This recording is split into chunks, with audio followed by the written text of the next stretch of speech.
সালামু আলাইকুম, কেমন আছেন সবাই? স্বাগত জানাচ্ছি আমাদের নিয়মিত আয়োজনে। 21শে এপ্রিল 2026-এ কানাডার ইমিগ্রেশন ডিপার্টমেন্ট একটা তথ্য প্রকাশ করেছে। বর্তমানে কানাডাতে স্ট্যান্ডার্ড টাইমের বাইরে ব্যাকলগে কী পরিমাণে অ্যাপ্লিকেশন রয়েছে সে সম্পর্কিত তথ্যগুলো তারা পাবলিশ করেছে। যে সমস্ত অ্যাপ্লিকেশনগুলো কানাডার ইমিগ্রেশন ডিপার্টমেন্টে শো করতেছে যে স্ট্যান্ডার্ড প্রসেসিং টাইম সেই সময়ের মধ্যে হচ্ছে না, এর থেকে বেশি সময় লাগতেছে, সেগুলোকেই মূলত ব্যাকলগ ধরা হয়। ইউজুয়ালি 80% অ্যাপ্লিকেশন যে সময় প্রসেস হয় সেটাকে স্ট্যান্ডার্ড টাইম ধরা হয়, বাকি 20% মূলত ব্যাকলগ টাইমের মধ্যে পড়ে যায়। তো ব্যাকলগে পড়লে খুব বেশি হতাশ হওয়ার কিছু নেই। হয়তো আপনার একটা প্ল্যান ছিল যে আপনি একটা সার্টেন টাইমের মধ্যে কানাডাতে আসবেন, তার আলোকে আপনি ওয়েটিংয়ে আছেন, কিন্তু কোনো কারণে আপনার অ্যাপ্লিকেশনটা আরও লেন্দি হচ্ছে। এটাই হলো সমস্যা।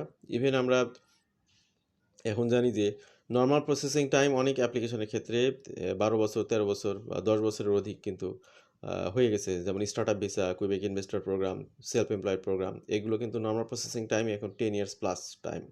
তো এই জন্য এখানে অনেক সময় ধরে ওয়েটিংয়ে থাকতে হবে, কিছু করার নেই।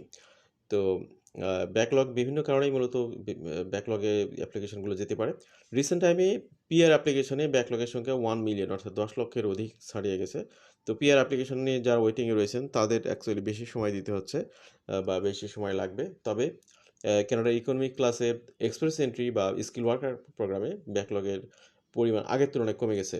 এবার আমরা তথ্যগুলো টেবিল আকারে দেখব এবং ইনফরমেশন আকারে জানবো। কানাডা এবং কানাডার বাইরে যে যেখান থেকে শুনছেন সবাইকে আবারও স্বাগত জানাচ্ছি।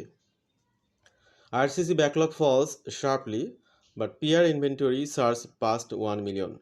তো এখানে একটা উদ্বেগজনক বিষয় হলো পার্মানেন্ট রেসিডেন্ট ক্যাটাগরিতে যারা আবেদন করেছেন তাদের ব্যাকলগেই চলে গেছে 1 মিলিয়ন, 10 লক্ষের অধিক অ্যাপ্লিকেশন। এটা একটা উদ্বেগের বিষয়। অনেক ক্যাটাগরি আছে যেগুলোতে প্রচুর সময় লাগতেছে, সেগুলো আমরা জানবো ইনশাল্লাহ। Overall IRCC inventory at a গ্যালেন্স। তো আইআরসিসিতে কী পরিমাণে অ্যাপ্লিকেশন এখন জমা রয়েছে? 20,92,700।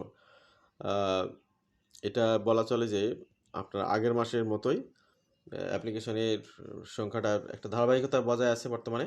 দি critical shift is inside that number applications within service standards jumped by 49,600 to reach 11,51,300, while the backlog shrank by 48,900 to land 9,41,400.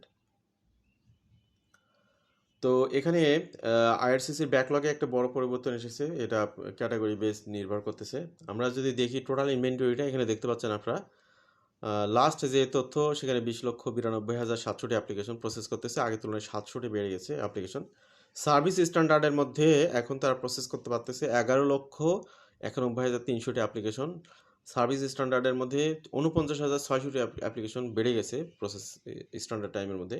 ব্যাকলগের সংখ্যা এখানে আমরা দেখতে পাচ্ছি 9,41,400, তার মানে ব্যাকলগে পরিবর্তন হয়েছে, এখানে কমে গেছে ব্যাকলগে অ্যাপ্লিকেশনের সংখ্যা 48,900। এটা একটা গুড সাইন যে ব্যাকলগের পরিমাণটা কমে গেছে, ভলিউম কমে গেছে।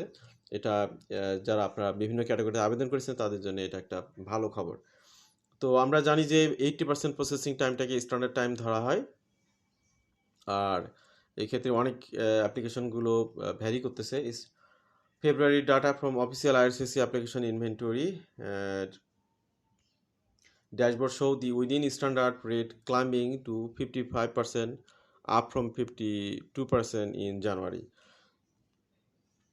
এবার আমরা টেম্পোরারি রেসিডেন্ট নিয়ে একটু কথা বলি। টেম্পোরারি রেসিডেন্টের 3টি category: study permit, work permit, visitor visa. এক্ষেত্রে একটা বড় অগ্রগতি আমরা দেখতে পেলাম। এখানে ব্যাকলগের সংখ্যা কিন্তু আগের তুলনায় অনেক কমে গেছে। আমরা টেবিল আকারে দেখব, তার আগে এখানে তথ্যগুলো জেনে নিই। এখানে আমরা দেখতে পাচ্ছি যে টিআর ব্যাকলগ প্লাং বাই 50,600, অর্থাৎ এখানে 50,600 অ্যাপ্লিকেশন কমে গেছে ব্যাকলগে। যেটা আগে ছিল 3,94,700, সেটা কমে এখানে দাঁড়িয়েছে 3,44,100। তো এটা একটা গুড সাইন অবশ্যই। Total TR inventory also drop sharply declining. আগে যেটা ছিল টেম্পোরারি রেসিডেন্টদের সংখ্যা 8,45,400, সেটা এখন 8,24,500, 20,900 কমে গেছে overall. Within standard application climbed, এখানে স্ট্যান্ডার্ডে আমরা দেখতে পাচ্ছি 80,400, রিপ্রেজেন্টেটিং 58% অফ অল টিআর ফাইলস। আগের তুলনায় এটা স্ট্যান্ডার্ড প্রসেসিং আগে ছিল 53%, এখন এটা 58%। এটা একটা অন্যতম গুড সাইন। আইআরসিসি একটা বিষয় কনফার্ম করেছে, আগের মাসে তারা 74,300টি অ্যাপ্লিকেশন, মানে গত 2 মাসে তারা প্রসেস করেছে 74,300 টোটাল। এটা এতটা ভিসা ইস্যু হয়েছে তারা প্রসেস করেছে, এবং তারা 3,02,800টি ওয়ার্ক পারমিট অ্যাপ্লিকেশন রেজাল্ট তারা দিয়েছে। এর মধ্যে অনেকে ভিসা পেয়েছে, অনেকে পায় নাই, পুরো সংখ্যাটাই আছে এখানে দেখতে পাচ্ছেন টেবিলের মধ্যে। টোটাল টেম্পোরারি রেসিডেন্ট ইনভেন্টরি আগে ছিল 8,45,400, সর্বশেষ 8,24,500, 20,900 কমেছে। আর স্ট্যান্ডার্ড টাইমের মধ্যে প্রসেস হচ্ছে 4,80,400, যেটা স্ট্যান্ডার্ড টাইমের প্রসেসিং বেড়ে গেছে 29,700, এটাই গুড সাইন। আর টেম্পোরারি রেসিডেন্ট ব্যাকলগের সংখ্যা আগের তুলনায় 50,600 কমে গেছে। তো এখানে আপনারা দেখতে পেলেন টোটাল ইনভেন্টরি স্ট্যান্ডার্ড টাইমে সংখ্যা বেড়ে গেছে এবং ব্যাকলগের সংখ্যা কমে গেছে। এটা অবশ্যই একটা গুড সাইন টেম্পোরারি রেসিডেন্টদের জন্য। ব্যাকলগ আগে ছিল 47% ওভারঅল, এখন 42%, 5% কমে গেছে। ভিজিটর ভিসার বিষয় নিয়ে যদি আমরা একটু দেখি, তাহলে আগে ছিল 54%, এখন এটা 48% চলে এসেছে। বেশি অ্যাপ্লিকেশন এখানে প্রসেস হচ্ছে। Permanent residency inventory cross 1 million for the first time. তো ঐতিহাসিকভাবে 1 মিলিয়ন ব্যাকলগ হয়ে গেছে পিআর অ্যাপ্লিকেশনের ক্ষেত্রে। While temporary resident improves, permanent resident is observing increasing weight in the opposite direction. Total temporary PR inventory has crossed 1 million applications for the first time on IRCC published record, reaching 10,07,400 as of February 24, 2026. That is an increase of 11,900 applications from previous month. তো এখানে এটা আমরা table আকারে দেখব। Total permanent resident application ইনভেন্টরিতে 9,95,500, আর এখানে সর্বশেষ 10,07,400 application, আগের তুলনায় 11,900টি বেড়ে গেছে। এখানে একটু কারেকশন আছে, সেটা আমরা যেটা 1 মিলিয়ন বললাম, এটা অ্যাকচুয়ালি 1 মিলিয়ন ব্যাকলগ না, টোটাল অ্যাপ্লিকেশন প্রসেসের মধ্যে রয়েছে। একটু এই জন্য ক্ষমা করে দেবেন বিষয়টি। এখানে টোটাল অ্যাকচুয়ালি অ্যাপ্লিকেশনের সংখ্যা বেড়ে গেছে 10,07,400।